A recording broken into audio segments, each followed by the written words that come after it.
লেখক সন্তু সাহার জয়ের রুবি। জয় আর রুবির সম্পর্কটা সেই স্কুলবেলা থেকেই।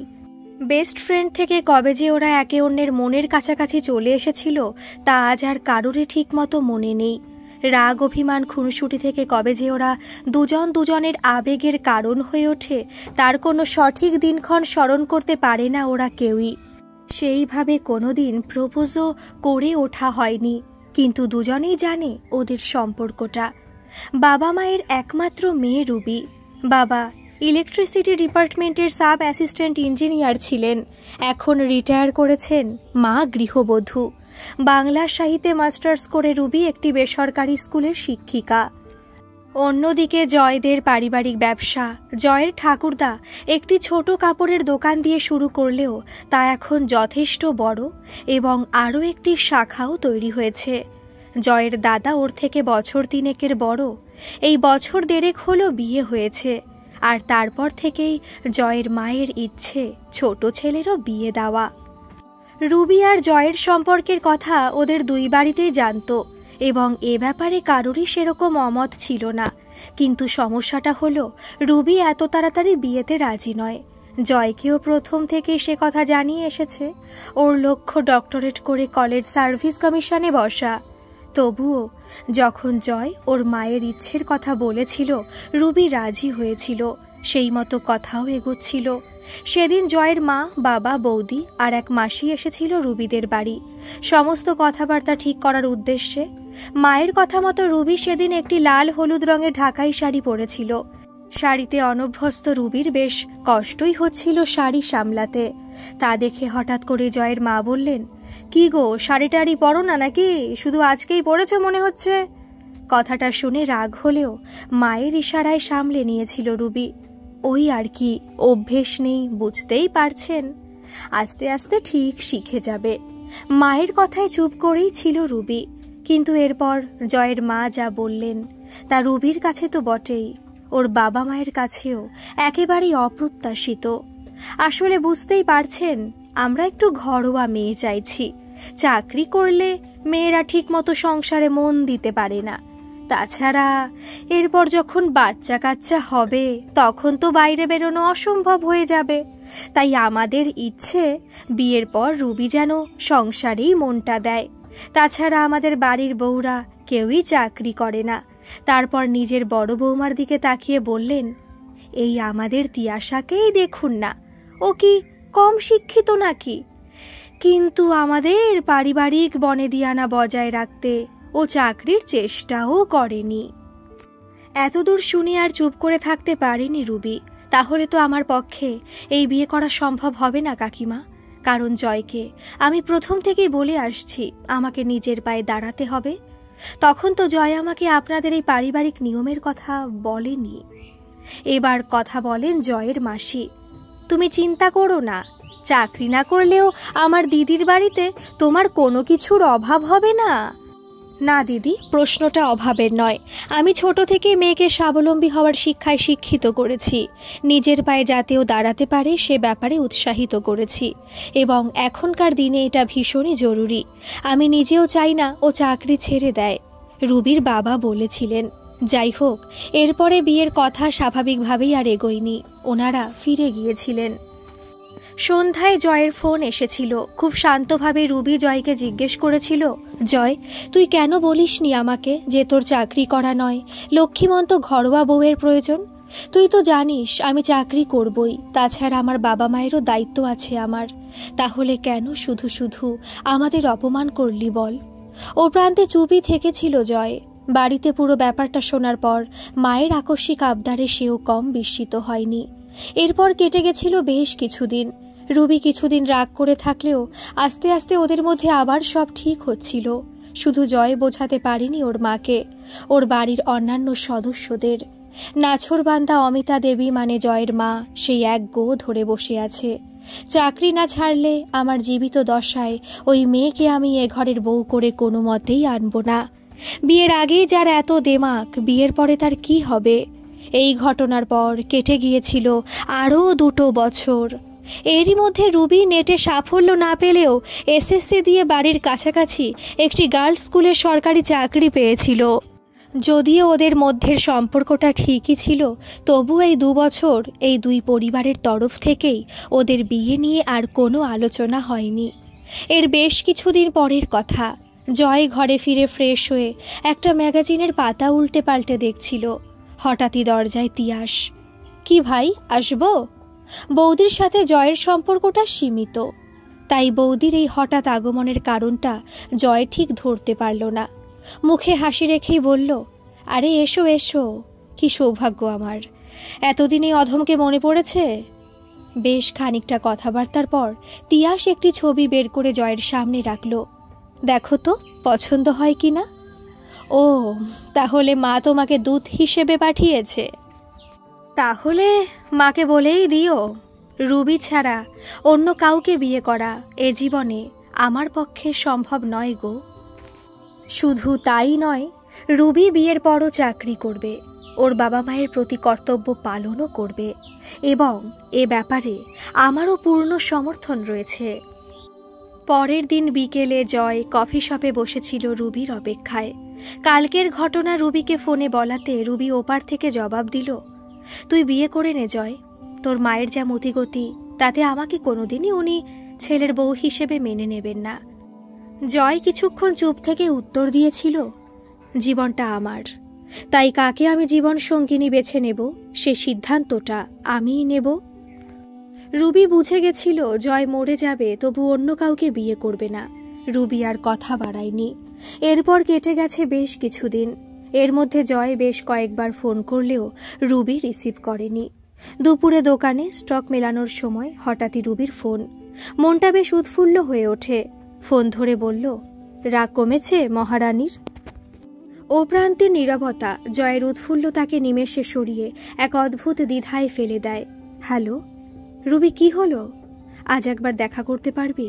হ্যাঁ বল, কখন? 5:30টায় কলেজ ঘাটে চলে আসিস। ফোনটা কেটে দিয়েছে রুবি। কি আবার হলো? রুবির গলায় এক অদ্ভুত বিষণ্ণতা ছিল, যা ওর স্বভাব বিরুদ্ধ। সবসময় তো জোরে কথা বলে, কিছু পছন্দ না হলে ঝগড়া করতে থাকে। ঝগড়ার পর নিজের থেকে ফোন, সে তো কোনোদিনও করেছে বলে মনে পড়ছে না। চাপা আশঙ্কায় মনটা আচ্ছন্ন হয়ে গেল। নির্ধারিত সময় পৌঁছে জয় দেখল রুবি ওর আগেই চলে এসেছে। 1 কাপ চা নিয়ে রুবির পাশে গিয়ে বসে জয়। কি ব্যাপার, এত জরুরি তলব কেন? আমার বাড়ি থেকে আমাকে বিয়ে করার জন্য চাপ দিচ্ছে, আমি বাড়িতে আর বোঝাতে পারছি না। তুই এবার একটা স্ট্রং ডিসিশন নে, আমাকে আর 6 মাস সময় দে। এর মধ্যে যদি বাড়িতে বোঝাতে না পারি, তাহলে বাবা মায়ের পছন্দ করা কাউকে বিয়ে করে নিস। আর তুই কি করবি? জয় আকাশের দিকে শূন্য দৃষ্টি দিয়ে বলে, সেটা আমার উপর ছেড়ে দে। শুধু এটুকু বলতে পারি যে তোকে যদি আমার বাড়িতে মেনে না নেয়, তাহলে অন্য কাউকে তোর পরিবর্তন হিসেবে আমিও মেনে নেব না। কিছুক্ষণ দুজনে নির্বিকার হয়ে বসে থাকে। কয়েকবার দীর্ঘ নিঃশ্বাসের শব্দ। কিছু সময় পরস্পর মুখ চাওয়াচাই, তারপর রুবি উঠে যায়। জয় আরও কিছুক্ষণ বসে থাকার পর উঠে পড়ে। এলোমেলো হাঁটতে থাকে, মনে মনে ভাবতে থাকে কি আর করার আছে ওর, কি করলে সব কিছু ঠিক হবে। বহুবার নিজেকে এ প্রশ্নের সম্মুখীন করেছে জয়, যদিও উত্তর পায়নি। জয়ের বাবা একদিন জয়কে ডেকে জানতে চায়, বিয়ের ব্যাপারে তোমার সিদ্ধান্ত কি ওটাই, মানে ওই মেয়েটিকে ছাড়া তুমি বিয়ে করবে না? জয় মাথা নেড়ে জানায়, না বাবা, আমি তার কাছে প্রতিশ্রুতিবদ্ধ, তাকে ছাড়া অন্য কারোর সাথে আমার পক্ষে ঘর করা সম্ভব নয়। আর আমাদের ইচ্ছার কোনো মূল্য নেই? আমাদের ইচ্ছে অনিচ্ছার থেকে ওই মেয়েটিকে দেওয়া প্রতিশ্রুতি তোমার কাছে বড় হলো? বর্তমান সমাজের পরিপ্রেক্ষিতে তোমাদের ইচ্ছে বা শর্তটি ভীষণ রকমের অপ্রাসঙ্গিক। তোমরা আমার বাবা মা বলেই যে তোমাদের সমস্ত রকমের সেকেলে বস্তা পচা মানসিকতা মেনে চলতে হবে এমন কোনো কথা নেই। ইনফ্যাক্ট রুবি যদি দাবি করে তাকে বিয়ে করতে হলে তোমাদেরকে ছেড়ে আসতে হবে, সেটাও আমি সাপোর্ট করব না। তাহলে সারাটা জীবন অকৃতদার হয়ে কাটানো ছাড়া তোমার কাছে তো আর কোনো অপশান পড়ে রইল না। সন্তানের স্বপ্ন, সংসার, পরিবার, সুখ স্বাচ্ছন্দ্যের থেকে যদি তোমাদের অহেতুক জেদ আর মেকি আত্মাহংকার বড় হয় তাহলে সেটাই হোক, তবে এই মিথ্যে আভিজাত্য নিয়ে যখন তুমি মৃত্যুর সম্মুখীন হবে আর তোমার সন্তান একাকী নিঃসঙ্গ হয়ে বাকি জীবনটা কাটাবে, তখন আয়নার সামনে দাঁড়াতে পারবে তো? নিজের চেতনা আর বিবেকের কাছে শেষ দিন পর্যন্ত এই সিদ্ধান্তে অটুট থাকতে পারবে তো যে আমি ঠিক ছিলাম, সন্তান অহেতুক জেদ করে নিজের জীবন নষ্ট করেছে? শেষ কথাগুলো বলতে গিয়ে জয়ের গলা ভারী হয়ে আসে। কথা শেষ হতেই সিঁড়ি দিয়ে উঠে নিজের শোবার ঘরে ঢোকে জয়। জয়ের বাবা অনিন্দ সেন জয়ের কাছ থেকে এরকম উত্তর আশা করেনি। মুখচোরা জয় যে ভেতরে ভেতরে এতটা জেদি এবং নিজের সিদ্ধান্তে এতটা অনড় থাকবে, অনিন্দ বাবু সেটা স্বপ্নেও ভাবতে পারেননি। দেখতে দেখতে ছেলেরা কত বড় হয়ে গেল, জন্মদাতা বাবাকেও জ্ঞান দিতে শিখে গেছে। মেয়ে কি আত্মাহংকার, মিথ্যে আভিজাত্য, এই দুটি কথা তার মনের ভেতর বারবার বেজে চলল। তীরের ফলার মতো অনিন্দর বুকটা যেন ফালা ফালা করে দিচ্ছে। প্রতি রবিবার অনিন্দ তার সেই ছোট্টবেলার বন্ধু সুপ্রীতের বাড়ি যায়। সুপ্রীত একলা মানুষ, ছেলে অস্ট্রেলিয়ায় সেটেলড আর মেয়ে দিল্লিতে থাকে। ছেলে ওখানে পাকাপাকিভাবে থাকার জন্য বাবাকে বারবার বলেছে, কিন্তু সুপ্রীত যেতে রাজি হয়নি। শেষ বয়সে নিজের ভিটে মাটি ছেড়ে অন্য কোথাও থাকতে রাজি নয় সুপ্রীত। তবে বছরে দুবার করে অস্ট্রেলিয়ায় আর একবার দিল্লি যায়। সেদিন অনিন্দ গাড়ি নিয়ে বিকেল বিকেল হাজির। রবিবার দোকান বন্ধ থাকে, তাই সন্ধে থেকে রাত্রি পর্যন্ত সুপ্রীত এর বাড়িতে অনিন্দ কাটায়। দুদান দাবা খেলা চলে, মাঝে একটু টিফিন। ফেরার আগে দুবেগ হুইস্কি দিয়ে গলা ভিজিয়ে বাড়ি ফেরে অনিন্দ। অনিন্দকে বিকেল বিকেল আসতে দেখে সুপ্রীত একটু অবাক হয়। কি রে টাকলা, বউ আজ দুপুরে ভাত দেয়নি নাকি? এত সকাল সকাল হাজির যে? কার ঘাড়ে কটা মাথা যে অনিন্দ সেনকে ভাত দেবে না? অনিন্দ এখনও সবার ভাত জোগায়। বন্ধুর সামনে এমন হাবভাব করছিস যেন তুই জঙ্গলের রাজা, আর বাড়িতে বউয়ের সামনে তো থাকিস পোষা বেড়াল হয়ে। এরপর উভয়ের মধ্যে আরও কিছু বন্ধু সুলভ ঠাট্টা তামাশার পর অনিন্দ সুপ্রীতের ঘরে ঢুকল। 30 মিনিটের মধ্যে পরপর দুবার অনিন্দ দাবা খেলায় হেরে গেল। সুপ্রীত ঠাট্টা করে বলল, কি হলো রে, খেলায় মন নেই কেন? কিসের এত টেনশন? অনিন্দ মাথাটাকে উঁচু করে শূন্যে দৃষ্টি দিয়ে একরাশ হতাশার সুরে বলল, আজকালকার ছেলেরা অল্প বয়সেই অনেক অভিজ্ঞ হয়ে উঠছে। এতটাই অভিজ্ঞ যে বাবা মাকেও ছাপিয়ে যাচ্ছে। এতকাল ধরে বাপ দাদাদের যে আদর্শ, যে নৈতিকতা নিয়ে এত বড় হলাম, সেই আদর্শকে এখনকার জেনারেশন ফুট করে উড়িয়ে দিচ্ছে। সুপ্রীত জোরাজুরি করতে অনিন্দ পুরো ব্যাপারটা খুলে বলল। ততক্ষণে টিফিনের গরম গরম সিঙাড়া আর কফি হাজির করে এনেছে সুপ্রীতের চাকর। সুপ্রীত সবকিছু শোনার পর কফির কাপে একটা হালকা চুমুক দিয়ে বলল, তুই ভাগ্য করে এমন ছেলে পেয়েছিস। অন্য কোনো ছেলে হলে কবেই নিজে বিয়ে করে নিত। ওদেরকে বাধা কে দিয়েছে? যাক না, আমার কোনো আপত্তি নেই। বাড়ি ছেড়ে বেরিয়ে গেলে বাড়ির এবং ব্যবসার কোনো ভাগই পাবে না। নিজের দম্ভ, অহংকার আর লোক দেখানি আভিজাত্য থেকে বেরিয়ে আয়। তোরা আর কদিন বাঁচবি? তোদের তরিত ঘাটের কিনারে এসে ঠেকেছে। তোর ছেলের তো পুরো জীবনটাই পড়ে রয়েছে। অহেতুক জেদ আর অমূলক ইচ্ছের আবরণ খুলে ফেল। আমাদের জেদটা অহেতুক, আর ওর জেদটা খুব প্রাসঙ্গিক, তাই না? জীবনটা ওর, তাই জীবন সঙ্গিনী হিসেবেও কাকে বেছে নেবে সেই সিদ্ধান্তটাও ওকেই নিতে দে না। অনেক কষ্ট করে মেয়েটা একটা চাকরি পেয়ে নিজের পায়ে দাঁড়িয়েছে। তোদের অন্যায় আবদারে ও চাকরি ছেড়ে দেবে? বলি, কোন যুগে বাস করছিস তোরা? ও চাকরি ছাড়বে কি ছাড়বে না সেটা ওর ব্যাপার, কিন্তু আমি আমার ছেলের বিয়ে ঘরোয়া মেয়ের সাথেই দেব। আমাদের জীবন সঙ্গিনী তো আমরা বাছিনি।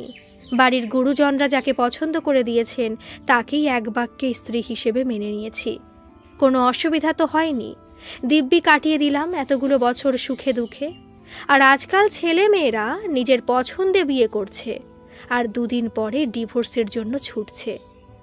আমরা ভীতু ছিলাম, তাই ওই সিস্টেমের বিরুদ্ধে কিছু বলতে পারিনি।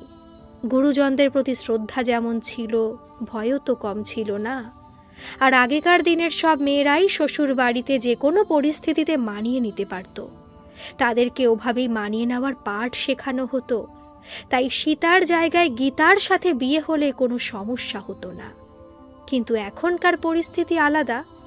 এখনকার মেয়েরা সেই আগেকার দিনের পর্দার আড়ালে থাকা মেয়ে নয়, যারা মুখ বুজে সব অত্যাচার সয়ে যাবে, যাদের বুক ফাটলেও মুখ ফুটবে না। মেয়েরা আজ শিক্ষিত, নিজের পায়ে দাঁড়াতে চায়। সমাজ বদলেছে, চিন্তাধারার বদল ঘটছে।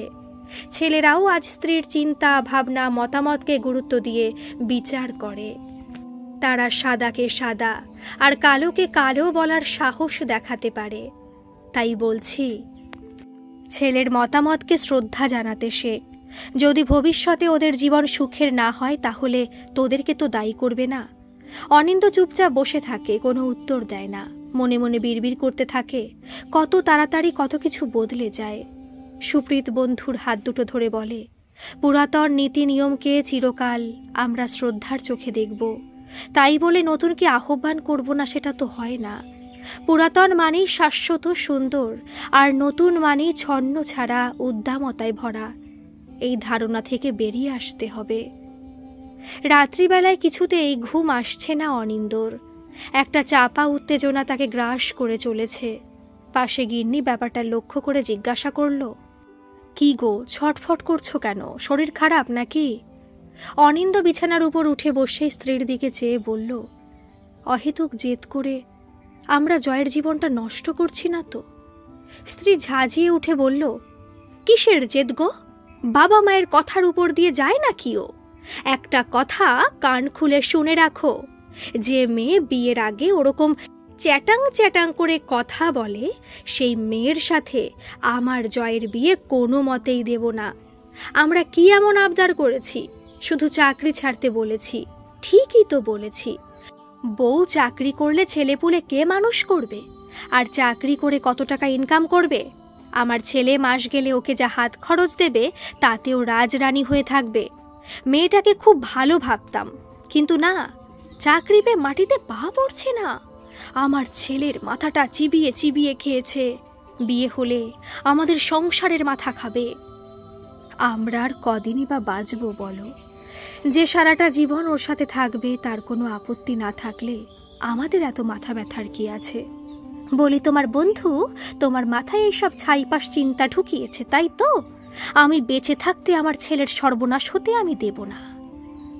অনিন্দ আর কথা বাড়ায় না, চুপ করে যায়। ঘুম কিছুতেই আসছে না তার। তাকেই একটা কিছু করতে হবে, এভাবে চলতে পারে না। পরদিন সকালে উঠে সবাইকে ডাইনিং হলে ডেকে অনিন্দ স্পষ্ট ভাষায় জানিয়ে দিলেন, জয়ের বিয়ে রুবির সাথেই হবে। চাকরি করে যদিও সংসার সামলাতে পারে এবং এ ব্যাপারে যেহেতু জয়ের কোনো আপত্তি নেই, সুতরাং আমারও এ বিয়েতে কোনো অমত নেই। আর আমি আশা করব বাড়ির অন্যান্য সকল সদস্য আমার সিদ্ধান্তকে মেনে নেবে। কথাটা শেষ হতে না হতে জয়ের মা রেগে ফোঁসফোঁস করতে করতে বলে উঠল, ওই মেয়ে যেদিন এ বাড়ির বউ হয়ে আসবে সেই দিনই আমি এ বাড়ি ছেড়ে চলে যাব। বড় বৌমা হাবে ভাবে শাশুড়িকে সমর্থন করল। বেচারা জয় মাঝখান থেকে ফ্যাসাদে পড়ল। সেদিন আর কেউ কোনো কথা বলল না। দুদিন পর তিয়াস শাশুড়িকে যুক্তি দিল, পরের ঘরের মেয়ের জন্য আপনি বাড়ি ছাড়বেন কেন? বাড়ি ছেড়ে চলে যাওয়ার প্ল্যানটা ক্যান্সেল করে বিয়েটা যাতে না হয় সেই ব্যবস্থা করুন। বৌমার কথায় শাশুড়ির টনক নড়ল। অনিন্দর যা জেদ, তাতে একবার যখন রুবির সাথে জয়ের বিয়ে দেবে বলেছে তখন দিয়েই ছাড়বে। এমন অবস্থায় কি করণীয় সেটা ঘরোয়া বড় বৌমা ঠিক করে দিল। শাশুড়ি এক বাক্যে মেনে নিল। দুদিন পর ডাক্তার বাড়িতে এসে অমিতাকে ভালো করে পরীক্ষা করে বলল, এত দুর্বল কেন? খাওয়া দাওয়া করছে না নাকি? প্রেশারও তো ভীষণ লো দেখছি। মাথা ঘুরে পড়াটা এই শারীরিক দুর্বলতা থেকেই এসেছে। ডাক্তার শুধু রোগী দেখে চলে যান, রোগের কারণও নির্ণয় করেন, কিন্তু আসল কারণ তার কাছে অধরা থেকে যায়। দুদিন যাবৎ নাওয়া খাওয়া ছেড়ে দিয়েছে অমিতা। রুবির সাথে বিয়ে দিলে বাড়ি ছেড়ে পালানোর ভূত মাথা থেকে নামিয়ে এখন আমারও অনশনের ব্রত নিয়েছে জয়ের মা। ফলস্বরূপ আজ বাথরুমে যেতে গিয়ে মাথা ঘুরে পড়ে যায়। মা মরে গেলে তোমার পথের কাঁটা কিন্তু সাফ হয়ে যাবে। তখন বিয়ে করে ঘরে নিয়ে এসো তোমার প্রাণের প্রিয়াকে। এইভাবে খাওয়া দাওয়া ছেড়ে দিলে সেদিন আর দেরি নেই কিন্তু। তিয়াসের এই কথাগুলো জয়কে উদ্দেশ্য করেই বলা। আজ সারাটা রাত ধরে অনেক চিন্তা ভাবনা করে জয়। মনে মনে ভাবে এবার হয়তো থামতে হবে। সব সময় সব প্রেমের পরিণতি যে সুখের হবে এমন কোনো কথা নেই। রুবিকে 6 মাস সময় দিয়েছিল, অলরেডি 5 মাস হয়ে গেল। কালই শেষ ডিসিশনটা ওকে জানাতে হবে। পরদিন সকালে মায়ের কাছে গিয়ে জয় জানিয়ে দেয়, আমি রুবিকে বিয়ে করছি না। এ কথা শোনার পরেও মায়ের মুখে হাসি নেই। কিছুক্ষণ চুপ করে বলে, শুধু ওকে বিয়ে করব না বললে হবে না। সামনের মাঘ মাসে তোর বিয়ে দেব, ও বিয়েতে তোকে মত দিতে হবে। রুবি আমার জীবনে না এলে এর বদলে কে আসবে না আসবে তাতে আমার কোনো মত বা দ্বিমত কিছুই নেই। কার মাসির মেয়ে না পিসির মেয়ে সেটা আমার কাছে ম্যাটার করে না। তুমি শুধু বাজিয়ে দেখে নিও মেয়ে ঘরোয়া সাংসারিক কিনা, কারণ বিয়েটা আমার হলে কি হবে, এই সোনার সংসারটা তো তোমার, তাই না? জয় ঘর ছেড়ে বেরিয়ে যায়। বিকেলবেলায় রুবির সাথে শেষ সাক্ষাৎ হয় জয়ের। গঙ্গার ঘাটে পা ছড়িয়ে বসে আছে রুবি। মাথা নিচু করে জয় জলের স্রোতের দিকে চেয়ে আছে। একটা শুকনো পাতা রুবির হাতে এসে পড়ল। পাতাটার দিকে চেয়ে রুবি বলল, ভালোবাসা কখনোই একজনের প্রাণের থেকে অধিক মূল্যবান হতে পারে না, তাই না জয়? তুই যদি পালিয়ে বিয়ে করতে রাজি হতিস তাহলে আমি কবেই তোকে বিয়ে করে নিতাম। আচ্ছা, আমি যদি চাকরিটা ছেড়ে দিই? তোর চাকরির সাথে তোর আত্মসম্মান জড়িয়ে আছে। প্রেম যেমন কারো প্রাণের থেকে মূল্যবান নয়, তেমনি আত্মসম্মানের থেকেও নয়। পালিয়ে যাওয়াটাও তোর আত্মমর্যাদার সাথে খাপ খায় না। আর আমার পালানোর তো প্রয়োজন নেই। আমি এবং আমার ফ্যামিলি তো এই বিয়েতে অরাজি নই। জয় কিছু বলে না। বিকেল গড়িয়ে সন্ধে নামে, সব পাখি ঘরে ফিরে যায়। গধূলির সব সোনালি আলোটুকু শুষে নিয়ে গঙ্গার জল নিস্তেজ হয়ে আসে। দুজনে উঠে দাঁড়ায়। জয় একবার রুবির হাতখানা ধরে বলে, আমায় ক্ষমা করে দিস, তোর হাত দুটো চিরকালের জন্য ধরে রাখতে পারলাম না। সে সন্ধ্যার স্বল্প আধারেও বোঝা গেল না কার চোখ দিয়ে কতটা জল গড়িয়ে এলো। শুধু এটুকু বোঝা গেল ভেতরে ভেতরে দুজন দগ্ধ হয়ে যাচ্ছে শুধুমাত্র একটি মানুষের বস্তা পচা ধ্যান ধারণার জন্য। এরপর 2 দিন কেটে গেছে। মেয়ে দেখতে যাবার তোড়জোড় শুরু হয়ে গেছে। অমিতা রাত্রিবেলায় শোবার ঘরে অনিন্দকে উদ্দেশ্য করে বলে, একদিন সময় বের করে রেখো, জয়ের জন্য মেয়ে দেখতে যাব। অনিন্দ স্ত্রীর দিকে স্থির চেয়ে বলে, যদি বলি আমার যেতে ইচ্ছে করছে না, তাহলে কি তুমি আগের মতো খাওয়া বন্ধ করে দেবে? অমিতা চুপ। অনিন্দ আবার বলল, যদি না দাও তাহলে যাচ্ছি না, আর যদি আবার অনশন শুরু করো তাহলে যেদিন বলবে সেদিন যাব। কালই যাব, বলো তো এক্ষুনি যেতে রাজি আছি। অমিতা একটা ব্যাপার বুঝে গেছে, নিজের জেদের বশবর্তী হয়ে যে কাজ সে করেছে তাতে বর এবং ছেলে তাকে আজীবন ক্ষমা করবে না। পরদিন সকালবেলায় অনিন্দকে আয়নার কাজ মুছতে দেখে অমিতা প্রশ্ন করল, সে কি গো, আয়না মুছছ কেন? চাকর বাকর আছে তো? বড্ড ধুলো পড়েছে। আয়নায় দাঁড়ালে নিজেকে আর চিনতে পারছি না। কেমন যেন একটা দানব দানব মনে হচ্ছে নিজেকে। বাবা হয়ে সন্তানের জন্য কিছু করতে না পারাটা আমাকে কুড়ে কুড়ে খাচ্ছে। অমিতা আয়নার সামনে দাঁড়ায়। অনিন্দ বলে, চিনতে পারছো নিজেকে? অমিতা, তুমি সেই মা, সেই জয়ের মা যেদিন 5 বছরের জয় পড়ে গিয়ে মাথা ফাটিয়েছিল আর তুমি ছেলের রক্ত দেখে অজ্ঞান হয়ে গেছিলে। আজও আঘাত লেগেছে, তোমার দেওয়া আঘাত। শুধু রক্ত পড়ছে না, এই যা। ছেলে এখন বড় হয়ে গেছে, এখন আর আঘাত পেলে কাঁদে না, হয়তো বা কাঁদে আড়ালে, আমরা জানতেও পারি না। কথাগুলো বলে অনিন্দ বেরিয়ে যায়। আজ সারাটা দিন অমিতা অনেক ভেবেছে। সে যেদিন থেকে এই বাড়িতে অমিতা শাখা সিঁদুর পরে এসেছিল, কত কড়া নিয়ম কানুনের মধ্যে চলতে হয়েছে তাকে। শ্বশুর শাশুড়ির মুখের ওপর একটি কথাও বলতে পারেনি সে। কত ছোট ছোট ইচ্ছে, কত ক্ষুদ্র ক্ষুদ্র স্বপ্ন, সবই মনের গোপনে চাপা পড়েছিল শ্বশুর বাড়ির কড়া নিয়মের শাসনে। আর এই রক্ষণশীলতার খাঁচায় জীবন কাটাতে কাটাতে সেও ভুলে গেছিল তার চাহিদা আর স্বাধীনতা। সময়ের তালে তালে মানিয়ে নিয়েছে নিজের ভবিতব্যকে। তারপর শাশুড়ি মারা গেলে যখন অন্দরমহলের কর্তৃত্ব তার দখলে এলো, তখন নিজের প্রতি হওয়া অন্যায় আর অবিচারকেই এ বাড়ির দস্তুর মনে করল অমিতা। বিয়ের পর নম্র শান্ত তিয়াসের উপর কম অত্যাচার করেনি অমিতা। এ যেন তার জন্মগত অধিকার। সে সহ্য করেছে, অতএব তার বৌমাকেও সহ্য করতে হবে। এটাই যেন জগৎ সংসারের অব্যর্থ নিয়ম।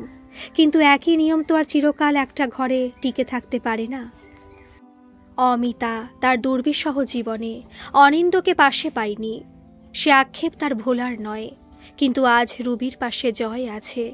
আজ একটা নতুন অধ্যায় শুরু হোক না। ভেঙে ফেলি 7 পুরুষ থেকে চলে আসা নিয়মের শিকল।